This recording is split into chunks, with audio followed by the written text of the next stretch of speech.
हो मम्मी, तुम्ही लय नका बोलू. दुबईवरनं शिक्षण करून आली मी, दुबईवरनं. बरं नाही तुला काय अजून दिवा लावता आला. आणि बरं दुबईवरून शिकून आला.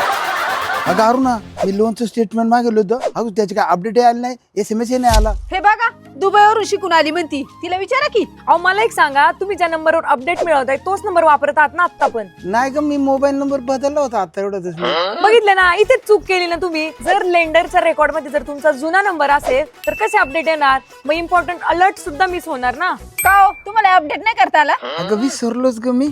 विचार करा, जर काही अर्जंट अपडेट आलं जसे की लोन व्हेरिफिकेशन, नोटिफिकेशन आणि आपल्याला कळलंच नाही तर? हा हे आता समजलं, पण हे अपडेट करायचं कुठून? अहो हे एकदम सोपं आहे. मी तुम्हाला सांगते, हे बजाज फिनसर्व ऍप वरनं कसं करायचं. बजाज फिनसर्व ऍप खोला फोन मध्ये, रजिस्टर मोबाईल नंबर वरून लॉग इन करा. मेन्यू आयकॉन वर क्लिक करा, स्क्रोल करून प्रोफाईल सिलेक्ट करा. पर्सनल इन्फॉर्मेशन मध्ये जाऊन मोबाईल नंबरच्या साईडला एडिट प्रेस करा. एक इम्पॉर्टंट मेसेज येईल, तो वाचा आणि प्रोसीड करा. आता व्हेरीफाय करा पॅन, EMI कार्ड नंबर किंवा बँक अकाउंट नंबर चूज करून.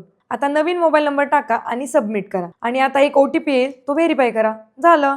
कळलं का आता? अगो बाई तू तर प्रो निघली ग. खरंच दुबईवरून शिकल्यासारखी वाटते ती. हे बघ आताच अपडेट करून घेतो.